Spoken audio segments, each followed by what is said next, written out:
many punches tonight, as was the case the first time around, and that's not unusual in a rematch when the two fighters know each other so much better, right, George? You have a tendency to say, I'm going to save that. He got away from that last time. I'm not going to do this again. You know, at the top of the show, Jim, you asked me what is the point of this rematch? And so far, it's been to show whether Toney, when he's properly motivated and in the best shape he can get in, can win a fight against a pretty slick, clever fighter, and he's doing it right now. I still believe the best shape that Toney can get in is middleweight. I agree with you, George.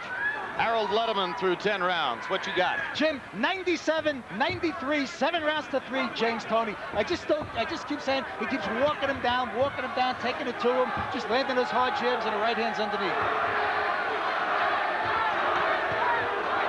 James Toney is starting to walk to him, not doing anything. You've got to throw punches. You can't let seconds go by and allow the guy to steal around from you. When Toney Montell should do that. When Toney walks to Griffin and doesn't do anything, Griffin is able to step to the side and land. And I can't see why Griffin doesn't steal it.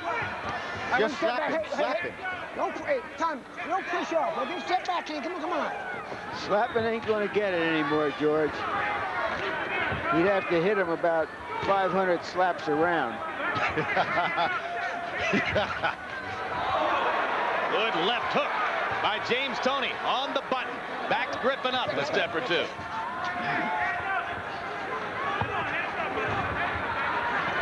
One shot like that makes you slap happy. Step back clean. Here we go. Come on.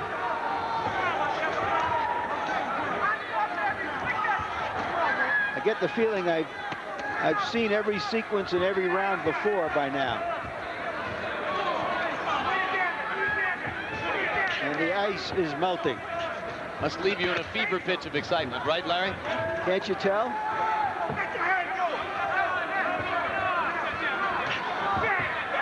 And you see Toney's lip is bleeding from that punch he got in the weigh-in. That's right. He showed us the top lip previously, but it was the bottom lip that was hurt. Yep, little cut inside the lip on the right side of the mouth. That came from the punch that Griffin landed at the end of the press conference dust up the other day. And Toney might be bleeding from that just a tiny bit. Good eyes, George.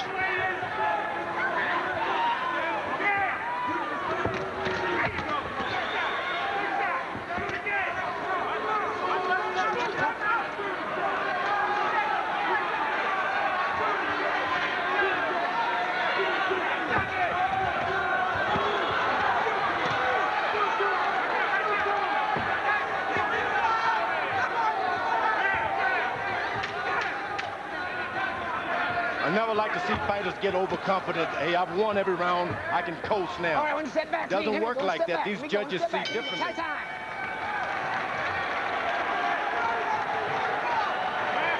He's going to try to steal it.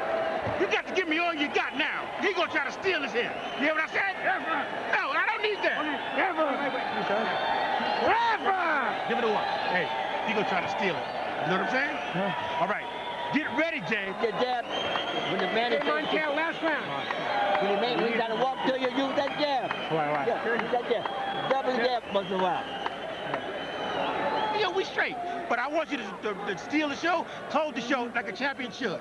You hear what I said? All right. Don't get lazy in there. Give him a drink of water. Don't take all those steps back. The guy giving you all these double shots inside, but just do it smartly. Okay? Okay, I got you. 3 minutes. Hold on. That's right. 3 minutes, champion. 3 minutes, champion. Okay? Up there. What Toney has shown tonight is that, like Junior Jones, who came back after shockingly losing 2 fights, he is young enough and eager enough to want to get back into the hunt. And we checked earlier today with the leading fight odds maker down in Las Vegas, Herb Lembeck, and he said in a rematch between Toney and Jones, if Toney looked fit and ready tonight, that Jones would be about a 3-to-1 favorite, and Jones would be close to a 5-to-1 favorite over Virgil Hill. And those are about the closest odds anybody can see for any future opponents on the horizon for Roy. He's going to be favored against anyone he fights unless he happens to go up to heavyweight and ask for Evander Holyfield or George Foreman or any other heavyweight who might be up there. Don't cover yourself. You're doing okay. You know what? Tony is not doing what his corner told him to do. Told him to get out there. Don't allow this guy to steal the show. And he's waiting back like he did in the first fight. Well, the truth is neither puncher is throwing enough punches to earn himself a clear victory in this round. In the last round, Griffin only threw 42 punches. And if he was going to steal the fight in the late rounds, he would need a bigger output than that. But you don't want to be in a position where you're hitting him back. You want to be in a position where he's trying to hit you back for what you've just done to him. Minute and a half to go in the 12th round. Is James Toney less than 90 seconds away from the next step in his path toward redemption? Or is Montell Griffin on the verge of another stunning upset? We'll find out when this goes to the judges in 70 more seconds.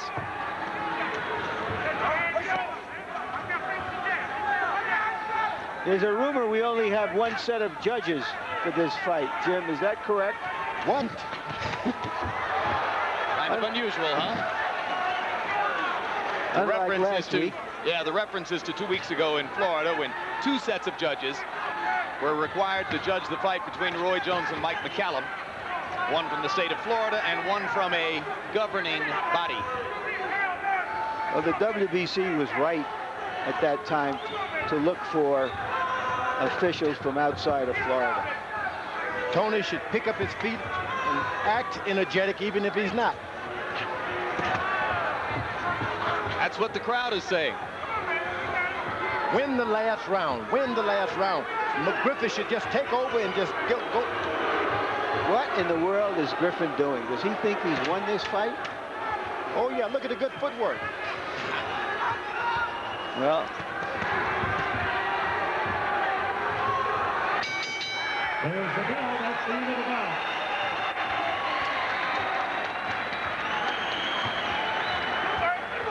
it appeared to me to be a solid and almost completely dominating performance by Toney.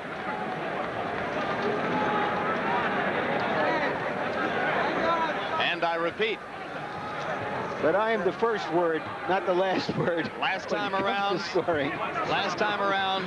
these HBO scorecards went in favor of James Toney as well, and then the Nevada judges confounded us by going in exactly the opposite direction. So let's bring in Harold Letterman for what may or may not be an accurate look at what the Vegas judges Jim, are. I'll tell you, I absolutely have to agree with Larry Merchant.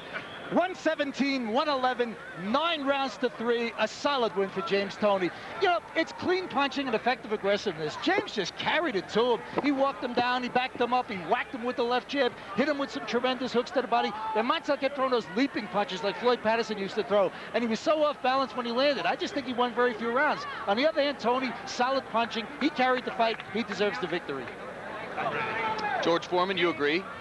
Yeah, I agree. It went pretty much like Harold Letterman see it. I see it in the same fashion. But Griffith finished the last round on his feet with footwork, and maybe the judges think, hey, maybe he did win.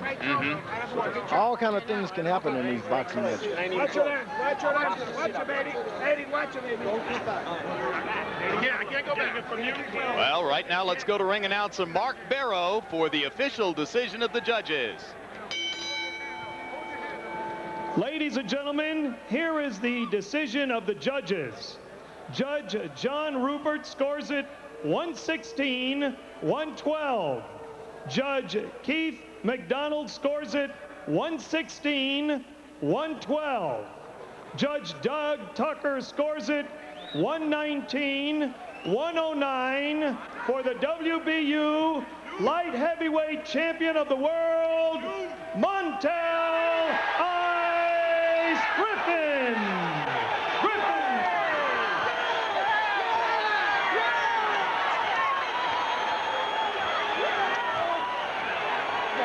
It happened again.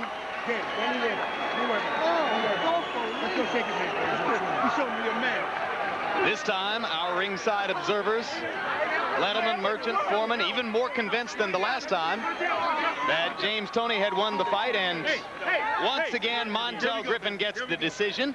This time, a unanimous decision over James Toney.